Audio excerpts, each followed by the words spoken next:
Boa noite, estamos começando aqui pela TV Mon HD, Montenegro, o nosso programa Vozes da Minha Cabeça. Hoje trataremos do assunto neurodivergências. Trouxe aqui comigo a nossa pedagoga, neuropsicopedagoga, psicoclínica, Ângela Vieira Gonçalves. Por favor, Ângela, uma apresentação breve. Não vai dar todo o teu currículo que vai faltar tempo. Sim, a gente tem os cursos também, né? Mas enquanto professores nós fazemos vários cursos. Mas então eu sou o professor do município, né? Eu trabalho desde 2008 no município.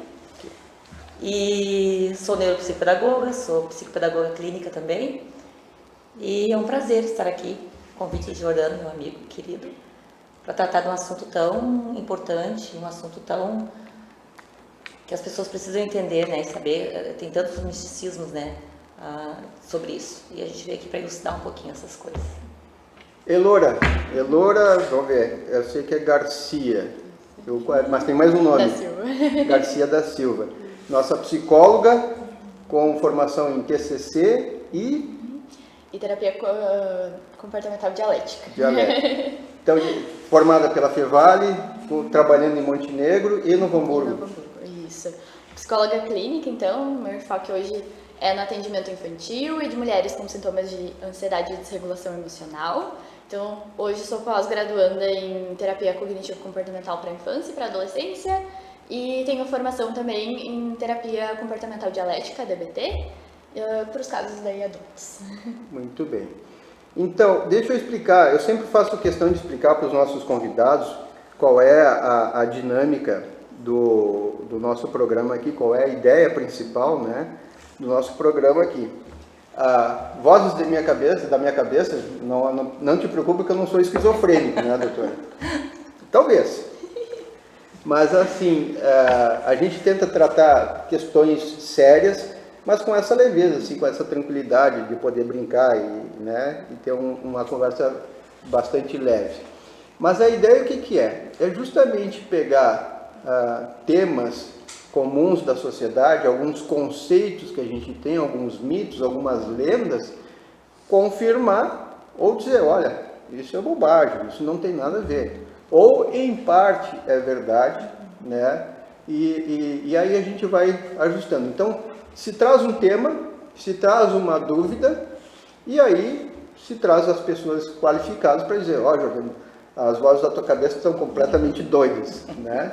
Então, por isso, assim, a importância de ter as pessoas qualificadas aqui, porque, por mais que um rábula vai estudar sozinho, tem que ter alguém para dar uma orientação, né? Neurodivergências. O que é? Quais são?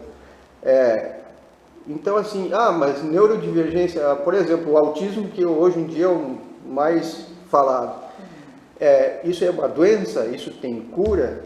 Como é que é isso? Não sei qual das duas. Primeiro, só para a gente começar assim, Diga. que eu acho que é um tema que é bem importante, é que hoje em dia isso virou muito banal, né? Sim. Tudo é neurodivergência. Sim. Né? Então nós temos o que realmente é neurodivergência, né? Aí tu traz a questão do autismo.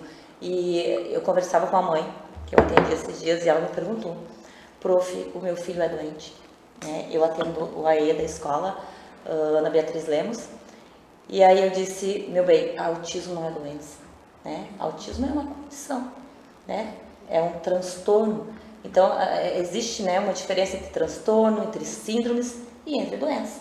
Um exemplo simples, assim, para as pessoas que estão em casa, a pneumonia. Uma doença, né? Sim. Tu vai ali, vai ter uma inflamação, vai ter um quadro inflamatório, vai ter bactérias no teu pulmão, é uma doença que precisa ser tratada.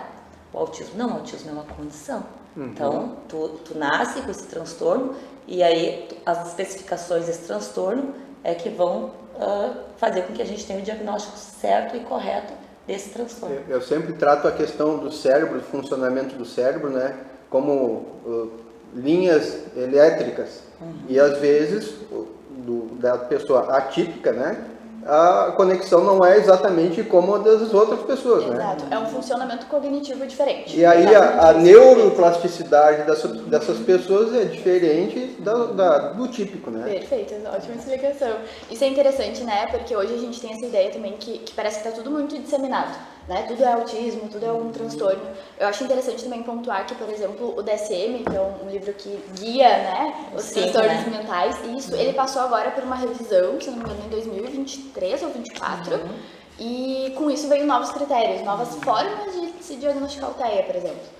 Né? Então a gente vai entendendo que, bom, a gente tem talvez uma disseminação dessa informação, mas que não é uma banalidade. Eu acho que isso é importante, né? A gente entendendo que hoje a ciência vai avançando, vai entendendo novas formas de diagnosticar, vai incluindo novos critérios, né? Então, com isso, vai incluindo mais pessoas também nesses transtornos, né? Eu gosto de levantar a mão. E a informação, os que a Lenora traz Elora. É um nome bem difícil.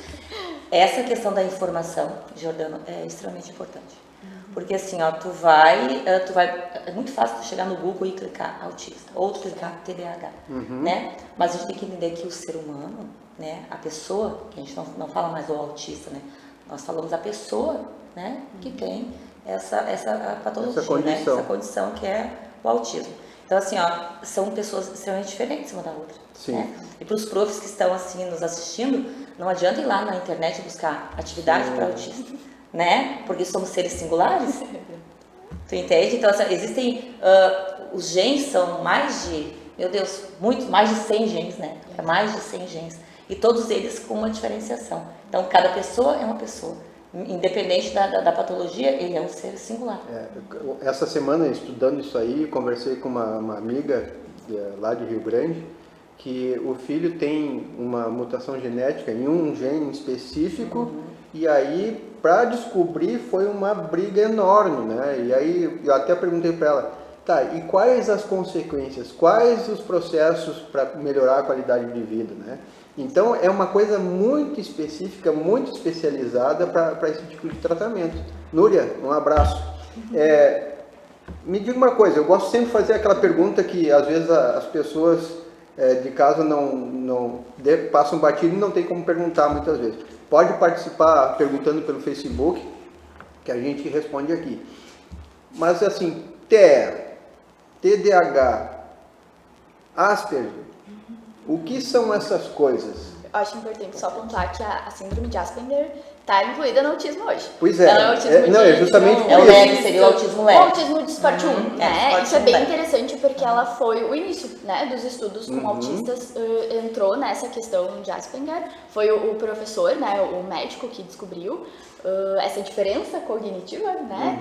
Mas, então, o autismo ele vem como uma questão, então, desse funcionamento cognitivo diferenciado, associado então com deficiências tanto na comunicação quanto na relação social, também na autonomia. Então isso é interessante, né? A gente tem ali os níveis de suporte, então o nível de suporte 1 seria uma falha ali, uma dificuldade na comunicação, uma dificuldade na interação social e uma dificuldade na autonomia. E isso vai aumentando conforme os níveis. Então no nível 2, talvez essa criança tenha ali menos habilidades verbais, ainda mais dificuldade na interação social, ainda mais sensibilidade, pode-se dizer, na interação social, e uma autonomia ainda mais prejudicada, né? Então vai ter dificuldades talvez numa organização, talvez numa dinâmica ali de flexibilidade dessa rotina, né? O nível de suporte 3, então ele vem inclusive com crianças não verbais, né? Essa dificuldade social, de agressividade. Então a gente entende que o nível 3 ele acaba tendo ali ainda mais prejuízos e a autonomia acaba precisando ainda de mais suporte dessa família. É por isso o termo, né, suporte. Então assim, o suporte 1, tu não necessita de tanto suporte, porque os prejuízos são um pouco menos, digamos assim. Precisa de um auxílio, pode ser, né? E o suporte 2 e 3 já é um suporte que precisa de mais auxílio, né? Então as pessoas, é importante que as pessoas entendam. E muitas vezes o suporte 1, nós falávamos ainda, né, é o mais difícil de detectar, né? Exato. Porque eles são muito, os sintomas, eles são muito, não são tão significativos, são sutis, às vezes, né? E vem com uma sutileza muito grande, tu não consegue muitas vezes, e os próprios profissionais da área de saúde não conseguem diagnosticar, e a pessoa, nós falávamos antes, Tu tem o suporte 2, o suporte 3, é mais fácil tu entender, de tu ver as significativa características estão né? mais gritantes ali, né? Sim. Agora, o suporte 1, as características são mais sutis. Então, para que tu chegue no diagnóstico, eu sempre digo para os pais, quando tu tem o suporte 2 e 3, já sabe que tu tem um filho de suporte 2 ou 3. Então, tu vai buscar as terapias, tu vai procurar os auxílios, tu vai ser um expert praticamente em autismo, porque tu vai pesquisar, tu vai buscar. Sim. Agora, um pai, então, que já recebe o diagnóstico cedo. Um pai que recebe um diagnóstico de uma criança de suporte 1, muitas vezes recebe lá com 14 anos, com 8 anos, já em idade escolar, e aí os prejuízos que aquela criança já sofreu, já está num nível bem mais avançado. E como a gente falava antes, às vezes até em idade adulta, né, recebe esse diagnóstico. Então, deixa eu dizer para vocês e para os nossos espectadores, né, que está conosco aqui a minha filha amada, a Antônia, que tu conheceste pequenininha. Bem pequena, né? Nem reconheci. Se eu visse na rua, eu ia saber quem era. E ela recém com 14 anos, hoje ela está com 15, mas recém com 14 anos que a gente conseguiu encaminhar para que fosse diagnosticada com o autismo de suporte nível 1. Então, a gente passou muito trabalho. Então, a minha preocupação de trazer esse tema é porque a gente passou muito trabalho até ter esse diagnóstico. E para evitar que isso aconteça com outras pessoas, ou tentar abreviar esse sofrimento, é que a gente fez essa proposta de discutir isso, né? Eu vou pedir para João, coloca o vídeo do Heitor para nós aqui, para a gente discutir um ponto Oi, específico. eu sou Heitor, aqui, eu sou aluno. Sei que é importante a inclusão de todas na escola. Por isso, eu vim falar sobre o ensino de Libras. Todos precisamos nos esforçar para criar um ambiente mais inclusivo e acolhedor em todos nas linguagens. Obrigado.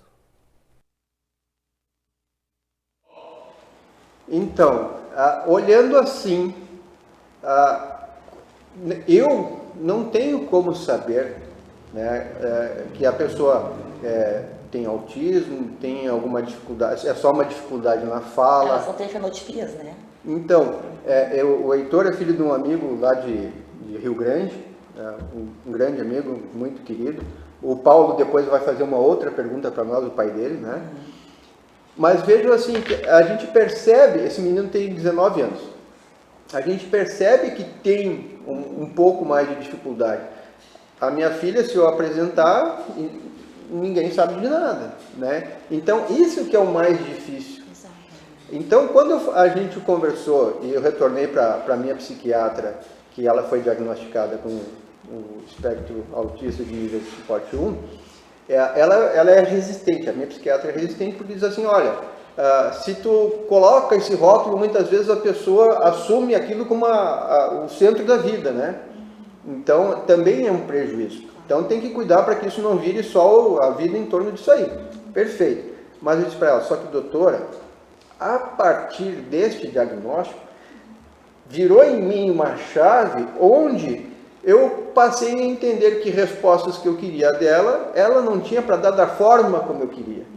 Eu ia ter que perguntar, eu ia ter que provocar, instigar de uma outra forma para que ela me desse o mesmo resultado. É a importância do diagnóstico, então. Então, e aí, assim, a minha paciência, a minha tolerância, o meu entendimento mudou, a gente foi estudar e tal. E hoje a nossa relação se não é perfeita, é quase isso. Eu acho que isso é interessante, né? O diagnóstico, quando bem feito, quando feito por profissionais adequados, assim, o diagnóstico ele vem num sentido libertador, não de estigma, né? Eu acho que isso é interessante, assim, antes a gente estava conversando, né? O diagnóstico ele vem como um direcionamento de tratamento, não necessariamente como, né, um rótulo para aquela pessoa. Então, acho que isso é interessante, né? Aí tu passa a entender aquela pessoa, por exemplo, que nas reuniões de família ficava afastada, não queria participar das reuniões de família, ou às vezes, bichinho do mato, né, não queria participar de coisas que diziam respeito a eventos sociais.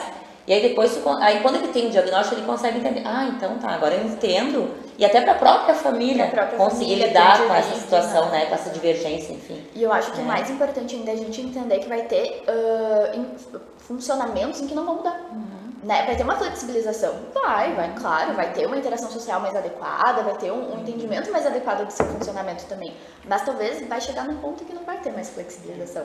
E aí a gente para com essa frustração também do indivíduo, né? De, poxa, por que eu sou tão diferente? Não tem um sentido essa diferença, né? E da família também, tá? Porque o fulaninho age assim, ou porque ele tem uma parte desse funcionamento que realmente não é possível fazer tantas mudanças, né? Vai ter uma limitação. Isso é interessante da gente ir pensando. Assim. Mas se a gente traz também a questão das sinapses mentais, né? A gente sabe, se a gente fosse desenhar aqui os neurônios, a gente sabe que existem os neurônios, que eles se comunicam entre si e que eles fazem as sinapses mentais.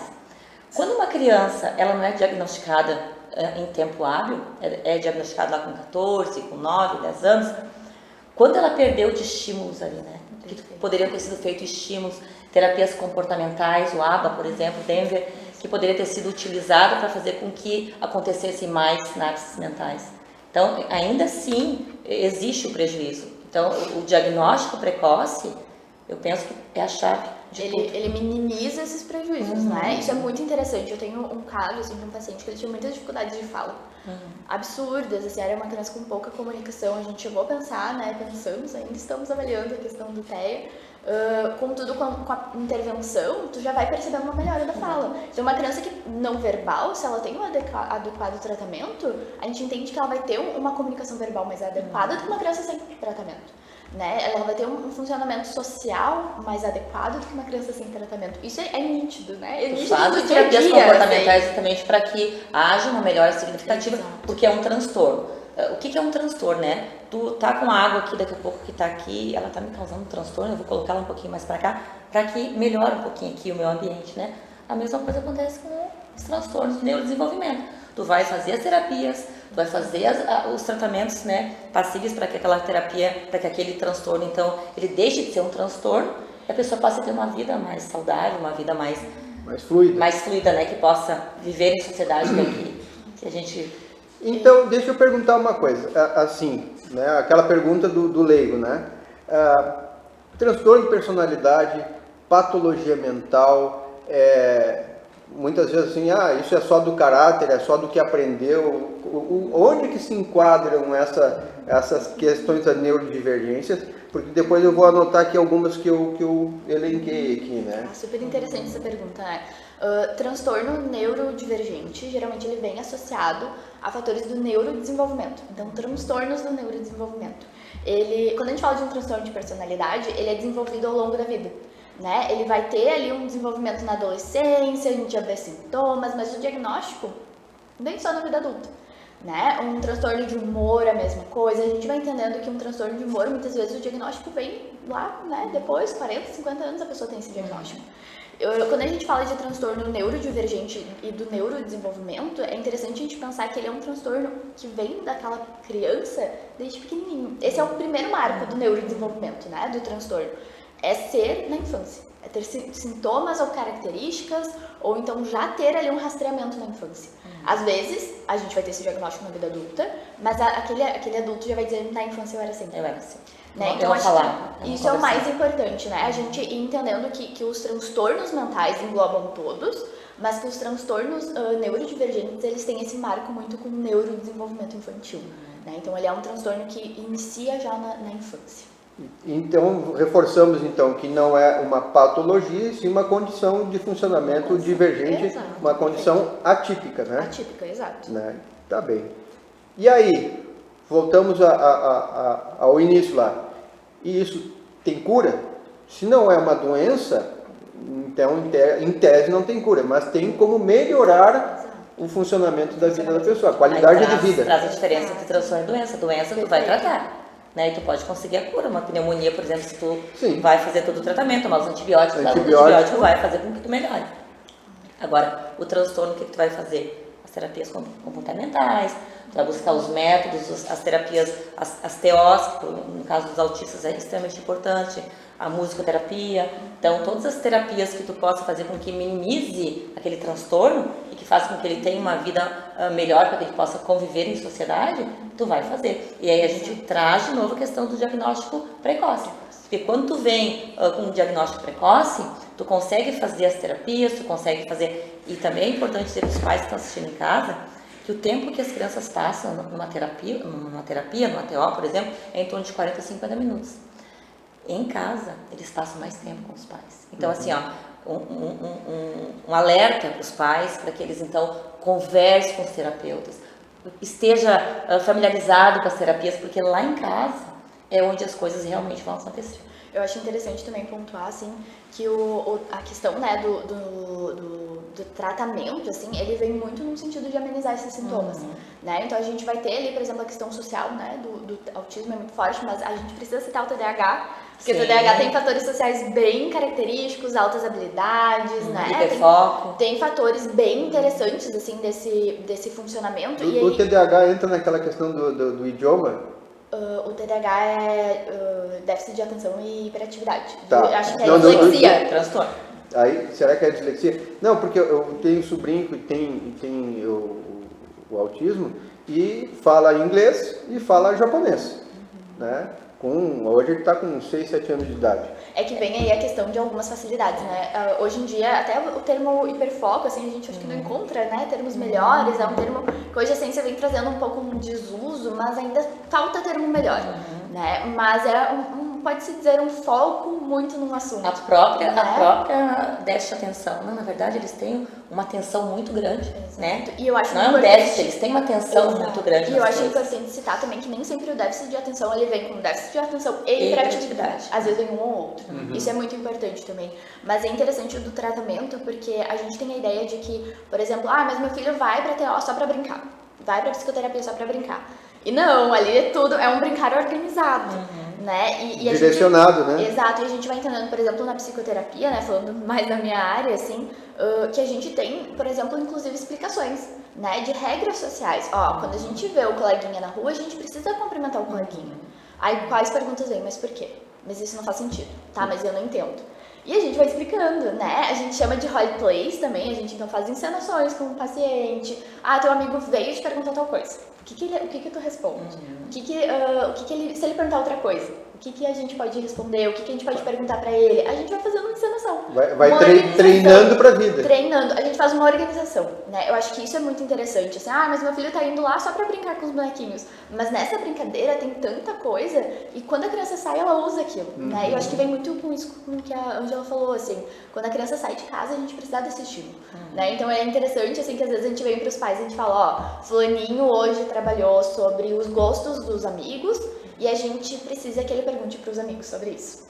Então a gente precisa desse auxílio dos pais para lembrar o fulaninho sobre isso. Porque existe, né, Laura, uma defasagem na comunicação. Então tudo tem que ser comunicação. Então se ele aponta para água, o que tu queres? Água? Então ele tem que pedir, eu quero água. Aí quando tu trouxe ali a questão da comunicação, aí uma mãe pode perguntar... Quando tu economiza, tu prejudica. Aí uma mãe pode perguntar, tá, mas o meu filho, ele não é verbal. Se alguém pergunta o nome dele, ele não sabe responder, o que a mãe faz? A mãe vai lá e responde. Então tu tem aí entra a terapia comportamental. Eu ia pode colocar o que não está na mesa, que é fono, gente. Fono é muito importante. Mas se ele não seja, mesmo ele não sendo verbal, tu pode fazer com que ele se comunique. Coloca um colarzinho, uma pulseirinha e diga, o teu nome, aponta o teu nome. Então, isso é comunicação? Aponta o teu nome, mostra onde é que está o teu nome ali pro tio. E isso também é importante, a gente flexibilizar essa comunicação. A gente tem a ideia socialmente que comunicar é isso que estamos fazendo. Falar. É só falar, né? E não, comunicar muitas outras coisas. Então, acho que isso também é interessante, né, da gente pensando que essa flexibilidade que a gente vê prejudicada em todos esses transtornos do neurodesenvolvimento é estimulado, né, na psicoterapia, na psicopedagogia. Então, acho que isso é interessante também, né, da gente ir pensando que o tratamento, ele é complexo.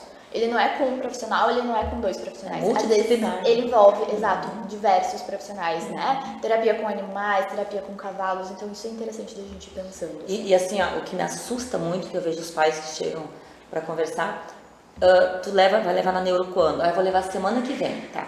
E já vem com o diagnóstico. Mas como assim? Ótimo. Tu levou ele numa consulta e ela já deu um diagnóstico de autismo ou um diagnóstico de TDAH? Então, exige uma questão multidisciplinar dos diversos profissionais da área, equipes de comportamento, o neurologista, as TOs. Então, precisa-se ter uma avaliação e às vezes não é numa consulta. Exato. Eu acho importante, eu adorei que tu trouxe isso. Né? Muito tempo para tu dar um diagnóstico. Eu trabalhei com avaliação neuropsicológica e, na minha opinião, um laudo bem feito precisa de um neuropsicólogo junto. Com certeza. Né? Porque na neuropsicologia a gente vai ter então a aplicação de testes, vai ter entrevistas com escola, com familiares que estão em volta dessa criança, né?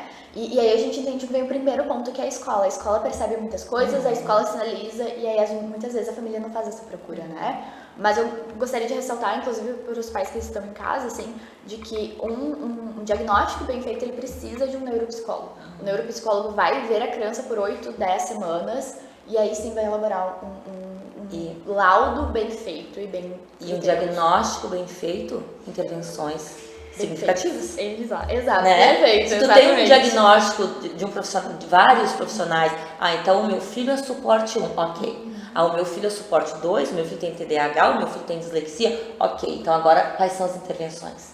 Né? Então as intervenções vêm a partir do diagnóstico. E para a escola, para os profs que estão nos assistindo, muitas vezes o médico ele vai se guiar por aquele parecer que tu fez lá na escola. Aí ele vai ver lá a criança, ele não conversa muito, ele não fala muito com o coleguinha, ele não copia, ele não consegue copiar porque ele não consegue interagir. Então o médico ele vai olhar para aquele diagnóstico, para aquele parecer e muitas vezes ele vai, é um caminho que ele vai ter para iniciar aquele A tratamento. escola é um ponto fundamental, assim. Eu acho que sem escola a gente não consegue ter esse olhar, né? Tanto para esses pais irem procurar o tratamento quanto nós. Né? Porque a escola passa mais tempo com a criança às vezes que a criança em casa, né? Então o relato escolar ele é muito rico. E esse, claro, né, mais uma demanda para os professores ter todo esse critério, todo esse cuidado, mas é um olhar que direciona muitas coisas, então acho que é exatamente isso. Mas a gente também, agora volto para isso, eu, enquanto professora, eu vejo as escolas sozinhas nisso. Por quê?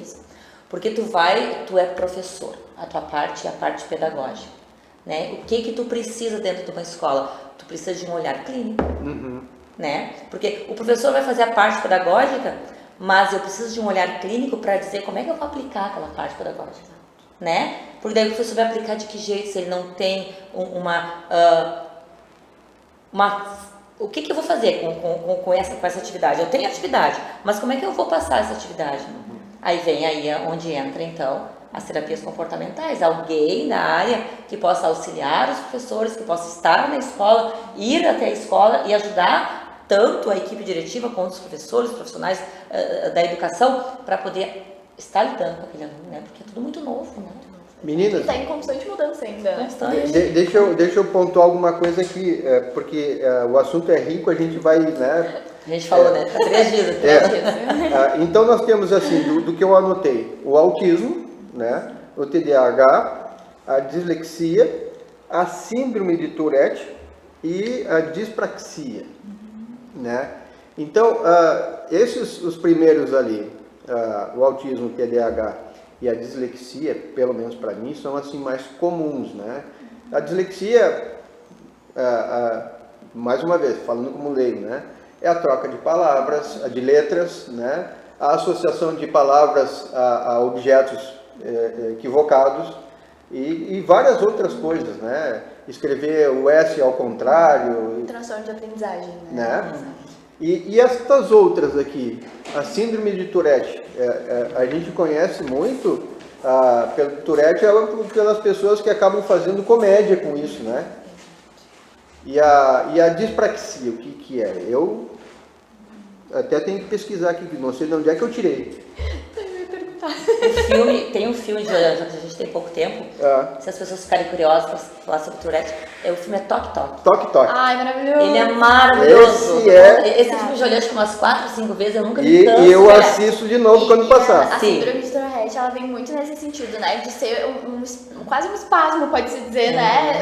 Tu não tem controle, tu não tem controle. É uma questão cognitiva muito acentuada, né? Então isso é interessante, assim. Eu gostaria de acrescentar na tua lista altas habilidades também, né? Superdotação. Sim. É uma parte, né, que eu me sinto, né, bem confortável. Que também é do panorama da inclusão, né? Exato, eu tenho muitos pacientes com altas habilidades e a gente vem vendo o quanto é uma parte da neurodivergência que fica excluída. Ele é bom em matemática, ele é bom em português. mas ele tem tantos prejuízos sociais quanto um TEA, né? Ele tem tantas dificuldades em outras matérias quanto um TDAH. Então ele é uma síndrome que acaba, né, um transtorno, desculpa, que acaba englobando muitas características de outros transtornos. E acaba ficando um pouco esquecido, porque geralmente é uma criança que vai muito acima da média em muitas coisas. Me lembro do suporte 1. Exato. Né? Mas a gente vai vendo que as questões de habilidade social, por exemplo, são muito prejudicadas. Tão prejudicadas quanto o autismo, tanto que o direcionamento do atendimento às vezes é muito similar. Então isso eu acho interessante de pontuar, assim. Dispraxia, eu vou falar e depois vou sofrer bullying na minha família. Porque a dispraxia é aquela pessoa que é meio estabanada, que não tem noção de distância, de espaço, tropeça, bate a cabeça, né? Arthurzinho, meu sobrinho querido. Os adolescentes têm nós muito disso, né? nós tudo, lá em casa, é um boca aberta. Né? E olha que interessante como tudo que a gente está falando, a gente fala da infância. Né? Eu acho que esse é o primeiro ponto, assim, né, para diferenciar dos outros transtornos. A gente fala da infância, a gente fala daquela criança que teve um prejuízo visoespacial e que, né, foi seguindo a vida adulta. Então isso é interessante da gente pensando, é sempre citado na infância, sempre iniciado até porque a infância, né, Laura, tu tem os desenvolvimentos ali infantis, né? Então o pai que está em casa, que vai observar a criança quando ela é bebê, ali com 3 meses, a criança já tem que dar uma balbuciar, já tem que falar. Se tu vê que a criança não está se desenvolvendo como deveria, aí é muito fácil as pessoas dizerem assim, mas é normal. Não, sabe por que não é perigoso essa questão do é normal? Porque tu vai deixando, e aí tu causa um prejuízo porque tu não tem o diagnóstico precoce. E a não validação das dificuldades, dos sentimentos, né? E eu acho importante, assim, também citar que sintomas não são diagnósticos, né? Então a gente precisa entender que o DSM, por exemplo, ele é baseado em sintomas, em comportamentos humanos. Então a gente vai apresentar. Mas a gente apresentar isso num grau, numa consequência, numa dificuldade que pontue sim um transtorno, né? Então, uma melhor questão é perceber os sintomas, procure um profissional. Um psicólogo, um neuropsicólogo, um psiquiatra, procure um profissional. E não é o Google profissional. Por favor. Por favor. Não é o Google, não é o TikTok, não é o Instagram. O TikTok não serve. Não serve. Não. Até porque tem informações lá, foi analisado alguns vídeos, 38 mil vídeos analisados. Bem equivocado. Todos eles distorcidos a questão do TDAH. E as pessoas já estavam ali se identificando. Meu filho é. Tu entende? E eu acho que volta porque a Angela falou no início, assim, transtornos, né, são muito singulares. Transtornos no geral, a gente pode ter vários bipolares numa sala, cada um vai ser diferente. Então isso é importante da gente lembrar. O Google, ele vai pelo básico, né, ele vai pelo que é mais casual. Regra assim. geral. Exato, e não é assim. Talvez a pessoa tenha diversos sintomas que talvez a pessoa olhe e pense, nossa, é um TEA. E quando a gente vai para o critério diagnóstico, não é. É autostabilidade. Tu tem algumas características, né? É características, exato, perfeito, né? porque é baseado em comportamentos humanos. Sim. A gente vai fazer um intervalo daqui a pouco, então eu tenho que mencionar aqui o apoio da nossa floricultura DNA, ali como é que é o nome? Santos Dumont, né? Contribuindo aqui com o embelezamento da mesa, ornamentando. Com o site lá Coescrevo, do meu amigo Eduardo Pols, que tem textos ali de toda a ordem, e a ideia desse site é que se colecione textos, e quando tiver vários textos com a mesma afinidade, se publica. E, inclusive, a Elora pode lançar o texto por metade, a Angela vai lá e contribui, então é uma interação nesse sentido. Está iniciando, né, mas parabéns pelo trabalho, Eduardo. E da minha parte, né, eu ainda trabalho com a hipnose clínica, né, e eu associei agora a massoterapia.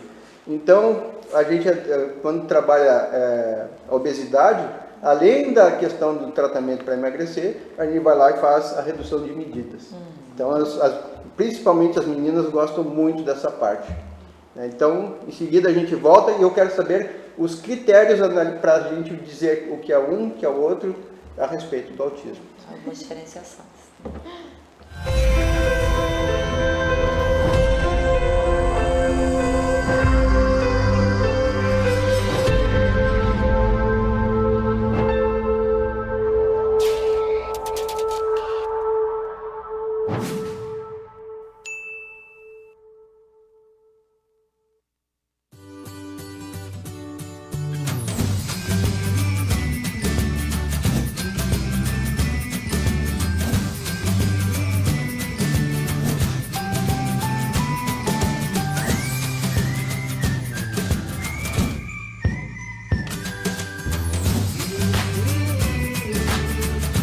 Aposte você também na nossa cidade. Montenegro, terra de grandes oportunidades. Uma iniciativa TV Mon.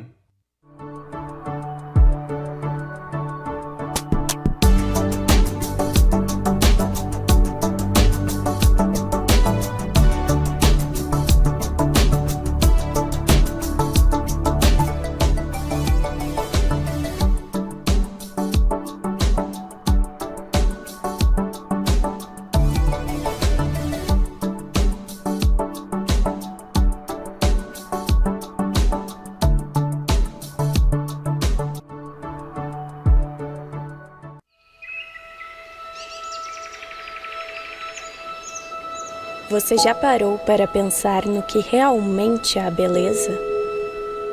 Eu sei, às vezes ela é tão presente que não precisamos buscar muito para encontrá-la. Porém, com uma rotina tão corrida, nem sempre conseguimos captar o belo à nossa volta. É por isso que eu te convido a prestar atenção em cada detalhe do cenário da sua vida. No horizonte delineado pelas curvas das montanhas, no sorriso das pessoas que você ama, no aroma suave das flores. Aos poucos, você começa a reparar em cada canto ao seu redor e quando menos espera, percebe que é capaz de enxergar beleza em todos os lugares. Principalmente a beleza que está dentro de você, porque é ela que constrói a melhor parte da sua história.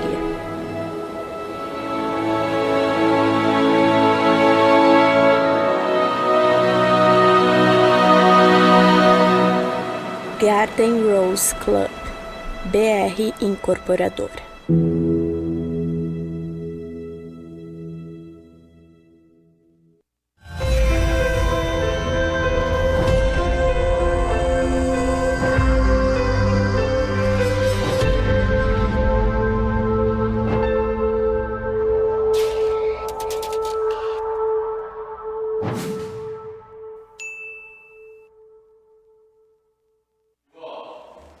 Então estamos de volta com Vozes da Minha Cabeça, hoje falando sobre neurodivergência. Uma das coisas que a gente precisa ou quer entender, né? Tá, mas até que ponto é suporte 1, até que ponto é suporte 2 ou 3? João, coloca para nós aí ouvirmos assistirmos o vídeo do Paulo, por favor. Meu nome é Paulo, sou de Rio Grande. Som para nós.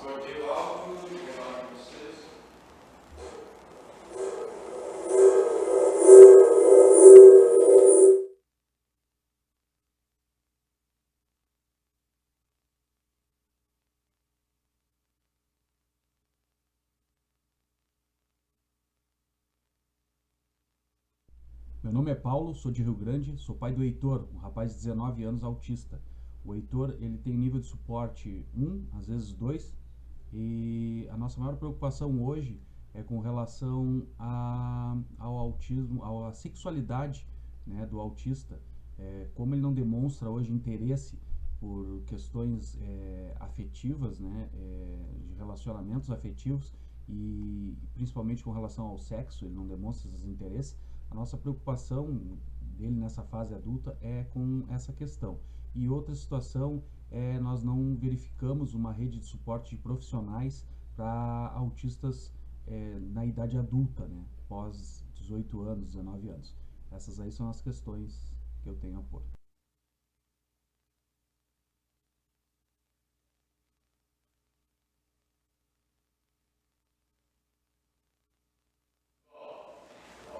Paulo, muito obrigado pela pergunta. A gente enriquece bastante o nosso trabalho aqui. Obrigado por abrir para nós, que é um tema delicado, né? Mas antes de falar a respeito dessas questões do Paulo, então voltamos ali, nível 1, nível 2, nível 3, porque a gente já mencionou, nível 2 e 3 são mais visíveis, né? O nível 1. E interessante o que o Paulo diz ali, às vezes 1, às vezes 2. Como é que é isso?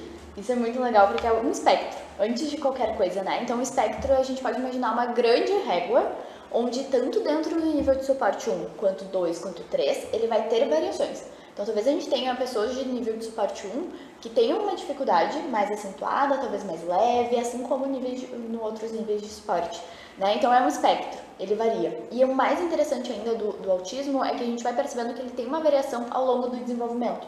Então, assim como aquela criança, né, talvez seja um nível de suporte 3, com a adequada intervenção que a gente vem falando, talvez ela desça para o nível de suporte 2. Né? Assim como talvez, dependendo de alguma situação que aconteça na vida adulta, já vira um adulto de nível de suporte 13 novamente. Então, isso é interessante da gente observando, isso eu acho que traz a delicadeza do TEA, né? Porque ele é um espectro. Então, tanto do mais sensível quanto, né, do nível mais, com maior dificuldade, a gente vai observando essas nuances, assim, né?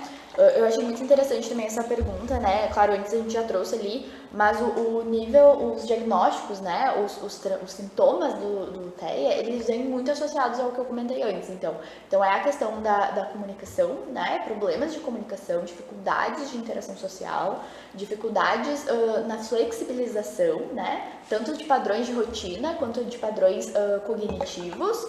E também na dificuldade da autonomia. Então, o que diferencia os níveis de suportes é um nível de dificuldade em cada área, né? Então, no nível de suporte 3, a gente vai ter graves prejuízos na comunicação, graves prejuízos na interação social, né? No nível de suporte 2, a gente já vai ter moderados e no nível de suporte 1 é leve, né? Então, acho que isso é importante, assim, é muito relacionado à interação social, comportamento. Então, pode que, por exemplo, para determinado aspecto é nível 1, para determinado outra Exato. avaliação é nível 2. Perfeito. Talvez seja uma criança com nível de interação social 3, mas em nível de comunicação 2, por exemplo. Só muda as características. Exato. É um espectro. Então ele vai balancear, e vai balancear conforme o desenvolvimento. E por ele ser um espectro, o que a Elora trouxe é que, dependendo das intervenções que tu faça, essas características elas não vão ficar tão acentuadas mais, né? Então, se tu tem uma criança que tem uma questão da comunicação que é prejudicada, ela tem prejuízo na comunicação, aí tu faz terapia ABA, tu faz terapia D, tu faz vários outros tipos de terapia, ela vai melhorando. Então, daqui a pouquinho a questão da comunicação já não é tão mais acentuada quanto era, já passa para o nível 2. Não, impossível uma criança nível 3, né, chegar no nível 1. É quase que, a gente sabe que é quase que impossível, mas talvez o a gente nível vai 2 com sintomas bem mais leves, bem mais considerando moderados. um sintoma 2 Sim.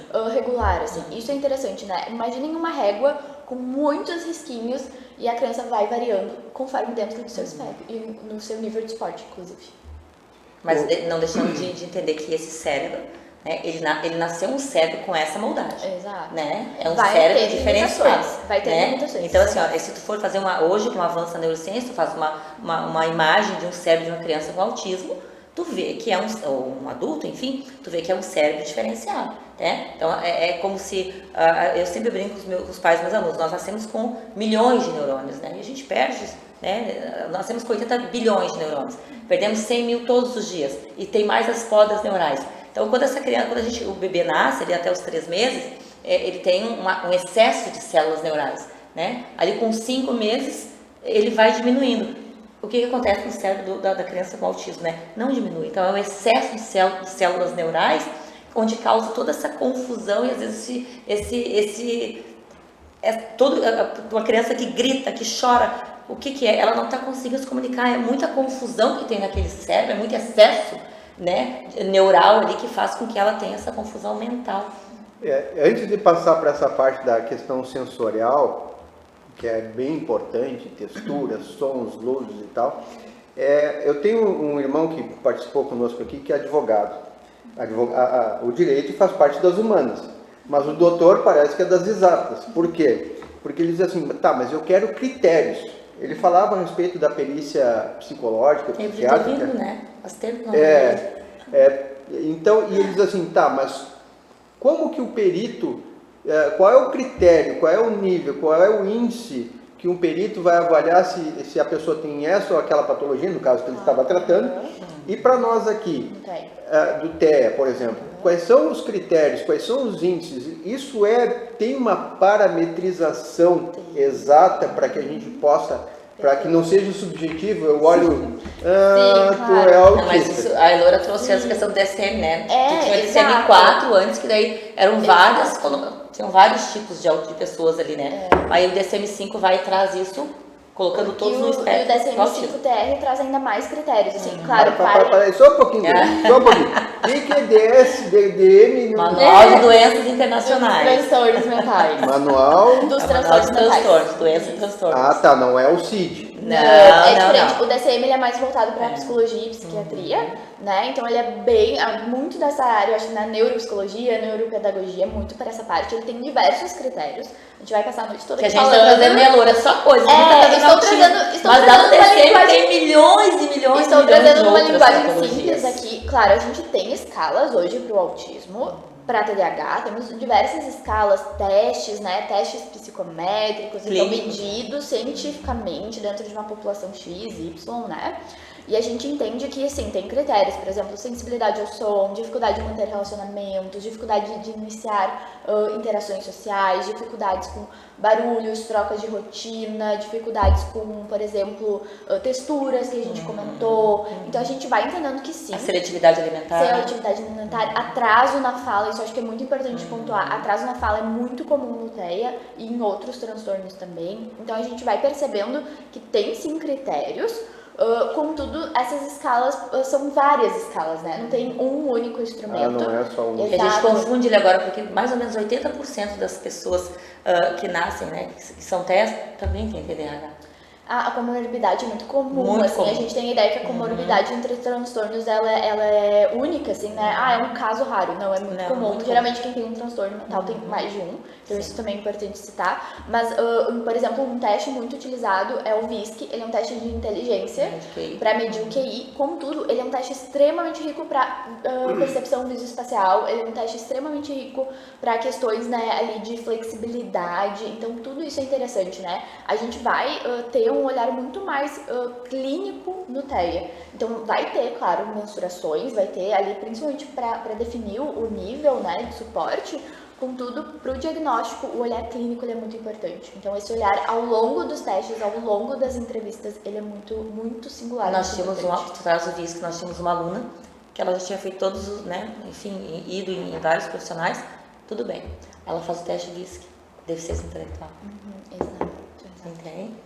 Então é extremamente Por isso que é tão importante uma avaliação neuro, né? Porque a gente pode chegar lá, é um autismo. Não, talvez seja uma deficiência intelectual, né? E isso é muito interessante porque às vezes é muito confundido com o nível de esporte 3, por exemplo. Né? E agora falando de deficiência intelectual, tem algumas pessoas, algumas crianças, adolescentes, que a gente vê que tem um desenvolvimento menor do que a idade cronológica. Uma maturidade da personalidade, do desenvolvimento pessoal diferente da sua idade cronológica. Isso seria também uma neurodivergência ou não? Eu acredito que isso seria muito mais englobado numa questão de maturidade, talvez de orientação, né? Claro, precisa de outras observações, Sim. né? Mas olhando muito no sentido assim de uma criança infantilizada, pode ter mais fatores comportamentais e sociais do que necessariamente uma neurodivergência. Pode ser até em função de Estímulos, como, né? Estímulos, de como são tratados pelos pais. pelos pais, pela questão, por exemplo, social, por exemplo, uma criança privilegiada, uma criança que tem acessos muito privilegiados, pode vir com essa imaturidade. Então isso é interessante, talvez seja algo muito, talvez, né, eu trago talvez porque a gente, né, a gente está olhando um único sintoma, mas talvez seja algo muito mais comportamental e social e familiar do que algo Quando tu neurodivergente. traz uma questão biológica e social, às vezes tu não analisa. O social é exatamente isso. A criança ela não tem estímulos em casa.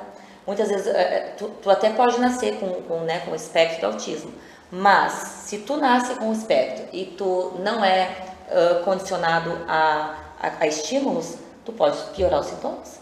Assim como tu pode também melhorar os sintomas. Eu gosto muito de uma analogia do Renato Caminha, que ele é um psicólogo, né, referência na área da infância, e ele fez uma analogia muito interessante numa aula, que é como se a genética fosse a arma e o ambiental fosse o apertar o gatilho.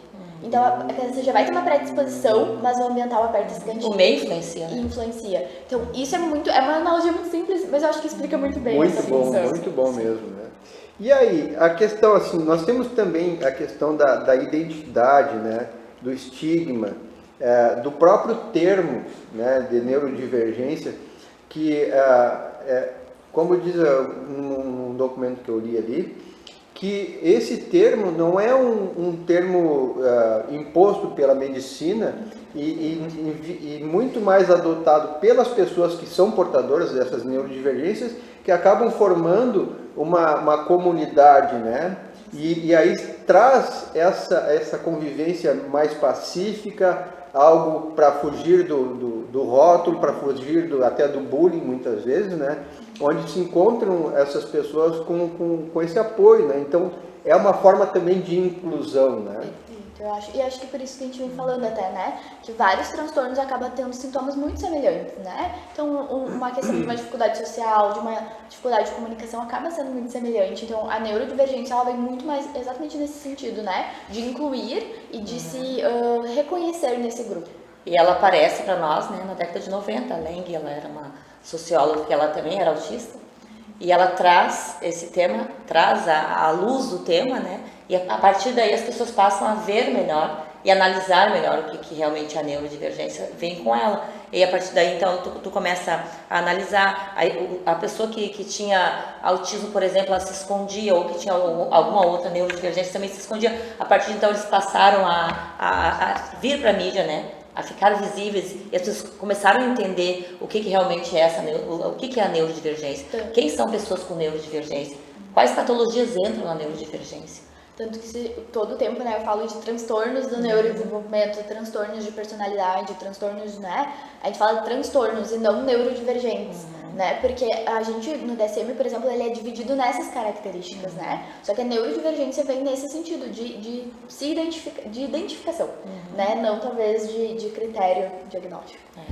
A criança que não gosta de comer isso, não gosta de comer aquilo, quando que vai se identificar uma seletividade alimentar e quando é só a birra porque não quero provar e o meu pai não me obriga a provar e pronto, né?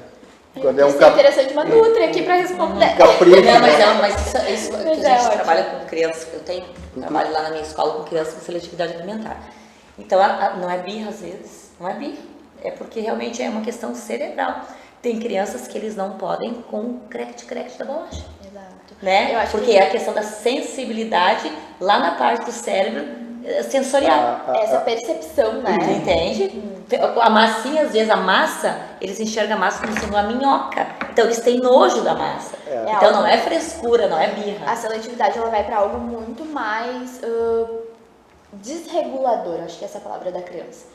Né? Quando a gente tem uma birra, ela desregula, claro, né? Mas ela vem num sentido de que em algum momento passa. Ou a criança quer algo, a criança, né, tá tentando ali entender os limites dessa família. Mas em algum momento esse cérebrozinho vai se regular novamente.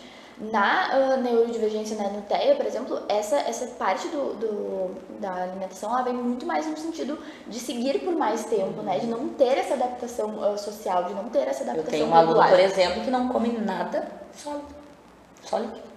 Exato, é algo muito mais extremo. Até os 2 anos ele comia. Depois dos 2 anos ele passou a não querer mais. Foi o que aconteceu com a Antônia, minha filha. Que, por exemplo, assim, qual é o ponto certo do macarrão? O certo é al dente, né? E para ela, tanto o macarrão quanto o arroz tem que ser uma papa. A questão de sensibilidade, né? E a questão da textura, da consistência do alimento. Uma outra coisa que ela adora é purê de batata. Eu tive que aprender exatamente o ponto, nem para mais pastoso, nem para mais sólido. É aquele ponto exato. Olha aqui. É um crítico de gastronomia, né? Então tem isso, tem a questão da multidão, das luzes, dos sons, dos cheiros. Exato. Todas essas coisas acabam dificultando o dia a dia dessas pessoas, né? Eu acho interessante até de citar ali que antes, não lembro agora o nome do rapaz do vídeo, mas que ele fala da questão dos adultos, né? Então acho que isso é interessante também da gente pensar o quanto isso na fase adulta, ele acaba tendo um impacto ainda mais significativo, né? Porque a gente entende que, por exemplo, esse indivíduo precisa trabalhar. precisa ter uma Socializar. interação social, né? Então isso acaba tendo um impacto muito significativo, né? Como um adolescente, por exemplo, não consegue ir numa balada, não consegue ir numa festa, não consegue ir numa aglomeração, né? Eu tive uma conversa mais com o Paulo, de Paulo, infelizmente na TV eles vão cortar o assunto, não vão deixar a gente com um vídeo muito grande. Mas o que ele diz assim, a preocupação dele com a gente vê a certa limitação que o Heitor tem, o Paulo é o pai, o Heitor é o filho, que até que ponto, até onde vai, como ele vai conseguir, por exemplo, namorar, ter uma vida social, vai se casar, por exemplo, né? E essas dificuldades, o quanto é impeditivo para ele, e diz o Paulo, né? E eu e minha esposa, nós nos preocupamos quando nós não estivermos aqui, o que vai ser dessa pessoa. Mas é interessante pontuar que eles amam, tá?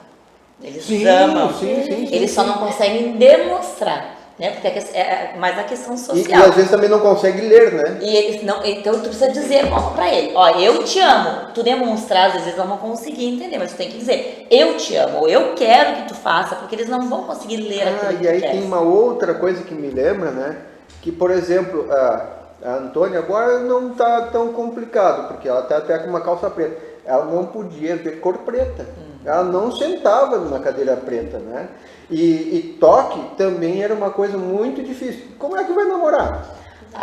Falei então que a Ana Beatriz, né, maravilhosa, ela traz uma questão de um menino que chegou no consultório dela e disse que a professora batia nele.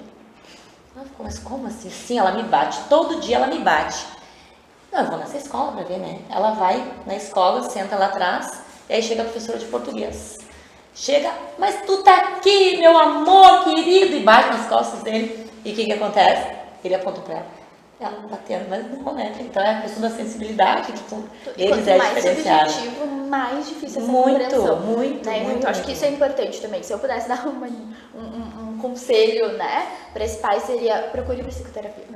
Né? Porque vai ser na psicoterapia que esse menino, por exemplo, vai conseguir entender o que precisa para um flerte, o que precisa para iniciar um relacionamento, o que precisa para iniciar uma interação social. Parece ruim dizer, mas é moldar o comportamento. Exato. Claro, eles têm uma desregulação e precisa que seja moldada essa desregulação. Eu acho que talvez é moldar, mas eu acho que é num sentido de auxiliar, eu acho que é num sentido de organizar essa interação, né? Então eu acho que isso é interessante, assim, de pontuar, né? Se eu pudesse, assim, trazer algo pra ele, seria procurar psicoterapia. A gente já ouviu muito pessoal que ele não ama, não é que ele não ama, né? Ele ama, sim. Porque talvez ele vá quer ser amado desse também, auxílio, né? de como iniciar esse relacionamento. Isso né? que a gente está falando me lembrou de um filme, só que eu não vou me lembrar, eu acho que é uma série de um rapaz que tem autismo e trabalha, e aí quer flertar com a... E aí tem um amigo que diz, dá um sorriso ele. A pessoa se apavora. Mecânico, né? E a pessoa se apavora. Então, são muitos assuntos, né, que a gente tem a respeito. Veja que a gente praticamente falou do autismo e do TDAH, né? Mas eu brinquei lá fora, a gente não vai falar sobre psicopatia, eu passo 3, 4 horas falando sobre. Nós precisamos daqueles podcasts lá de 3 horas para frente, né? Talvez falte ainda. Falte ainda. Vejam que a gente já está quase terminando, né? E tem muitas coisas ainda para serem tratadas. Mas, assim, te pedir para os pais, o que tu aconselha o pai que está desconfiado que o filho tem alguma neurodivergência, alguma psicopatologia? Observe e busque informações.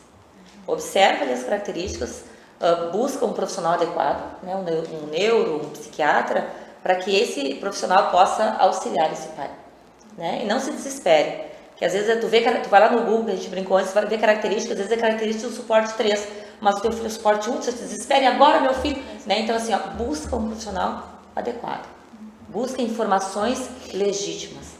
Não fica no que o vizinho disse, no que o avô disse, no que até normatizar também a situação também não é saudável. Então busca um profissional adequado. Eu acrescentaria, escute a escola. Porque se o pai percebeu alguma dinâmica, uma criança, por exemplo, já em idade escolar, ali de creche, né?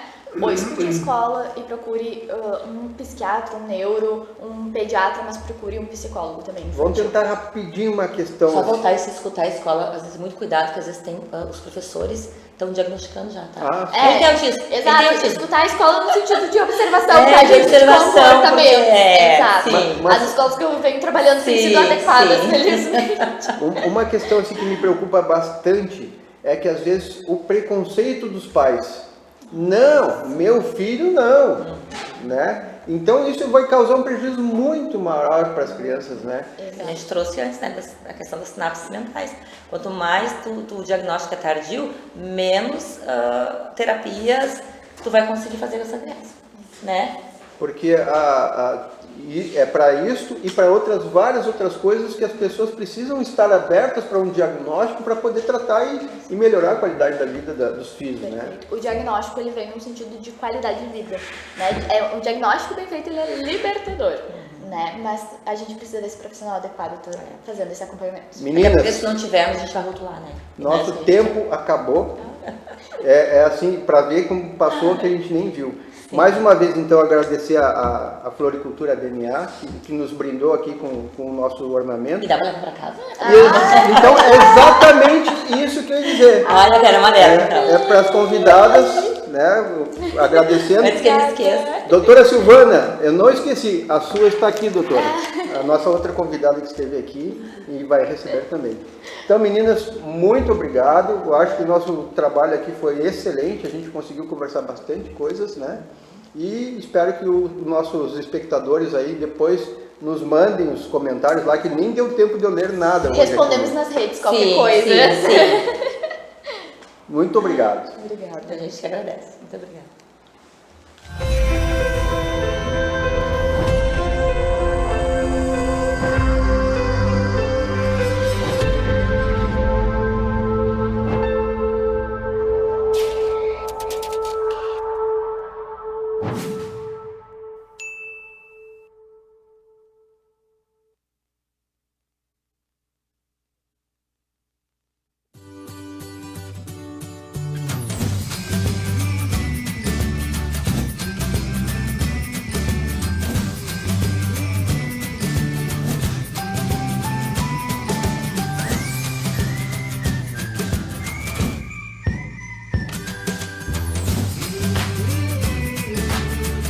Aposte você também na nossa cidade. Montenegro, terra de grandes oportunidades. Uma iniciativa TV Mon.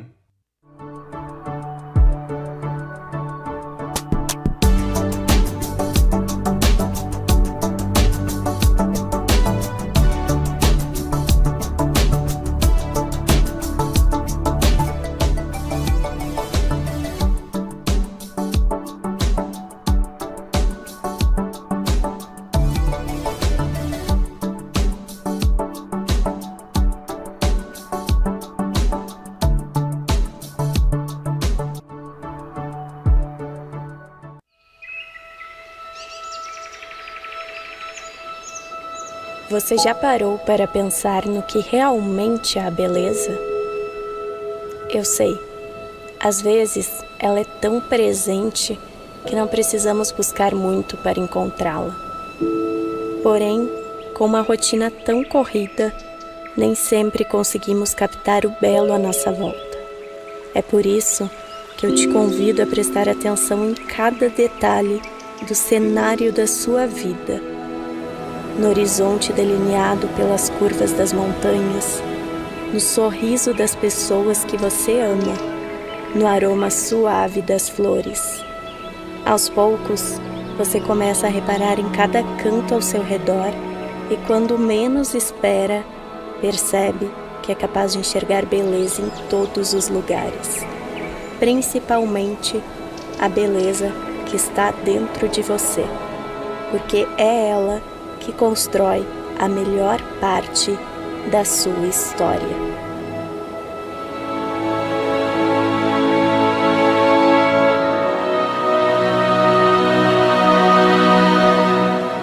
Garden Rose Club, BR Incorporadora.